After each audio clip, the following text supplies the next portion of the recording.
누가복음 4장. 예수님께서 시험을 받으심. 예수님께서 성령이 충만하여 요단강에서 돌아오셨습니다. 그리고 성령에 이끌려 광야로 가셨습니다. 그리고 40일 동안 마귀에게 시험을 받으셨습니다. 그동안에 아무것도 드시지 않아 그 기간이 끝났을 때에 배가 매우 고프셨습니다. 마귀가 예수님께 말했습니다. 만약 당신이 하나님의 아들이거든 이 돌을 빵으로 만들어 보시오. 예수님께서 대답하셨습니다. 성경에 사람이 빵으로만 살 것이 아니다 라고 쓰여 있다. 마귀는 예수님을 데리고 세계의 모든 나라들을 보여주었습니다. 마귀가 말했습니다. 내가 이 모든 권세와 영광을 주겠소. 이것은 모두 내게 넘어온 것이니 내가 원하는 사람에게 줄 수 있소. 내게 엎드려 절하면 이 모든 것이 당신의 것이 될 것이오. 예수님께서 대답하셨습니다. 성경에 주 너의 하나님을 예배하고 오직 그분만을 섬겨라 라고 쓰여 있다. 마귀가 예수님을 예루살렘으로 데리고 가서 성전 꼭대기에 세우고 말했습니다. 만일 당신이 하나님의 아들이거든 여기서 뛰어내리시오. 성경에 이렇게 쓰여 있소. 그가 너를 위하여 천사에게 명령하여 너를 지킬 것이다. 그들의 손으로 너를 붙들어 너의 발이 바위 위에 부딪히지 않게 할 것이다. 예수님께서 대답하셨습니다. 성경에 주 너의 하나님을 시험하지 말라고 쓰여 있다. 온갖 시험을 마친 마귀는 더 좋은 기회를 노리려고 잠시 동안 예수님을 떠나갔습니다. 예수님께서 사람들을 가르치심. 예수님께서 성령의 능력을 가지고 갈릴리로 되돌아가셨습니다. 예수님에 대한 소문이 모든 지역에 퍼졌습니다. 예수님께서는 회당에서 가르치셨으며 모든 사람들로부터 영광을 받으셨습니다. 나사렛에서 배척을 당하심. 예수님께서 자라나신 나사렛에 도착했습니다. 평소의 습관처럼 예수님께서 안식일에 회당으로 가셔서 성경을 읽으려고 일어나셨습니다. 예수님께서는 예언자 이사야의 책을 건네받으시고 책을 펴서 이렇게 기록된 곳을 찾아 읽으셨습니다. 주님의 성령이 내게 내리셨다. 이것은 하나님께서 내게 기름을 부으셔서 가난한 자에게 복음을 전파하게 하려는 것이다.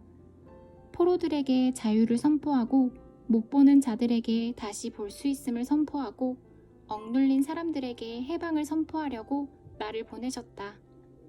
주님의 은혜의 해를 선포하라고 하셨다.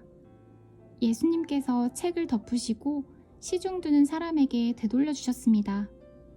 회당에 있던 모든 사람들의 눈이 예수님께로 쏠렸습니다. 예수님께서 그들에게 말씀하기 시작하였습니다. 이 성경 말씀은 오늘 이 말씀을 듣는 사이에 이루어졌다. 모든 사람들이 예수님에 대해 한마디씩 말하였습니다. 그리고 예수님의 입에서 흘러나오는 은혜의 말씀을 이상하게 생각했습니다. 그러면서 이 사람이 요셉의 아들이 아니냐? 하고 말했습니다. 예수님께서 그들에게 말씀하셨습니다. 나는 당신들이 속담에 빗대어 나에 대해 의사야 너 자신이나 고쳐라. 당신이 가버나움에서 행한 일을 들었는데 여기 고향에서도 그 일을 한번 해보아라고 한 것을 안다. 내가 진정으로 너희에게 말한다. 예언자는 고향에서 환영받지 못한다. 내가 진정으로 너희에게 말한다. 엘리야 시대에 3년 6개월 동안 하늘이 닫혀 온 땅에 가뭄이 몹시 심했을 때 이스라엘에 많은 과부가 있었다. 그러나 엘리야는 이들 가운데 그 누구에게도 보냄을 받지 않았고 오직 시돈 지방의 사렙다에 있는 과부에게만 보내졌다. 또 엘리사 예언자 시대에 이스라엘에는 많은 문둥병 환자가 있었다. 그러나 시리아 사람 나아만 외에는 아무도 깨끗하게 되지 못했다. 회당에 있던 모든 사람들이 이 말을 듣고 몹시 화를 냈습니다. 이 사람들은 들고 일어나 예수님을 마을 밖으로 쫓아냈습니다. 이들은 마을이 세워진 언덕의 벼랑까지 예수님을 끌고 가서 밑으로 밀쳐 떨어뜨리려고 하였습니다. 그러나 예수님께서는 사람들 사이를 지나 갈 길을 가셨습니다. 악한 영을 물리치심. 예수님께서는 갈릴리의 가버나움이란 마을로 내려가셔서 안식일에 사람들을 가르치셨습니다. 사람들은 예수님의 가르침에 놀랐습니다. 그것은 예수님의 말씀에 권위가 있었기 때문입니다. 회당에 더러운 귀신의 영에 사로잡힌 사람이 있었습니다. 그가 큰 소리로 외쳤습니다. 나사렛 사람 예수님, 당신이 우리와 무슨 상관이 있습니까? 우리를 없애려고 오셨습니까? 나는 당신이 누군지 압니다. 당신은 하나님의 거룩한 자입니다. 예수님께서 그를 꾸짖으셨습니다. 조용히 하여라. 그리고 이 사람에게서 나와라. 귀신이 그를 사람들 한가운데 쓰러뜨려 놓고 떠나갔는데 그 사람에게 상처는 입히지 않았습니다. 사람들은 매우 놀라며 서로 말했습니다. 이것이 무슨 말씀인가? 권위와 능력을 가지고 더러운 귀신에게 명령을 하니 그것들이 나가는구나. 예수님에 관한 소문이 그 주위의 모든 지역에 점점 퍼져나갔습니다. 많은 사람들을 고치심. 예수님께서 회당을 떠나 시몬의 집으로 들어가셨습니다. 그런데 시몬의 장모가 높은 열로 심하게 앓고 있었습니다. 사람들이 그를 위해 예수님께 부탁을 드렸습니다.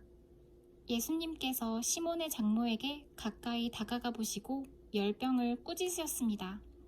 그러자 열이 내리고 장모는 즉시 일어나서 예수님과 제자들을 섬겼습니다. 해가 질 때 사람들은 여러 가지 병을 앓고 있는 사람들을 예수님께로 데리고 왔습니다. 예수님께서 그들 모두에게 손을 얹으시고 고쳐주셨습니다. 귀신들도 많은 사람에게서 떠나가며 소리를 질렀습니다. 당신은 하나님의 아들입니다. 그러나 예수님께서 귀신들을 꾸짖어 말하지 못하게 하였습니다. 그것은 이들이 예수님이 그리스도라는 것을 알고 있었기 때문입니다. 회당에서 전도하심. 날이 밝자 예수님께서 조용한 곳으로 가셨습니다. 사람들이 예수님을 찾아다니다가 결국 예수님께로 왔습니다. 사람들은 예수님을 자기들에게서 떠나시지 못하도록 곁에 모시려고 하였습니다. 그러나 예수님께서 그들에게 나는 다른 마을에서도 하나님 나라를 전하여야 한다. 내가 이 목적으로 보내심을 받았다고 말씀하셨습니다. 예수님은 회당에서 복음을 선포하셨습니다.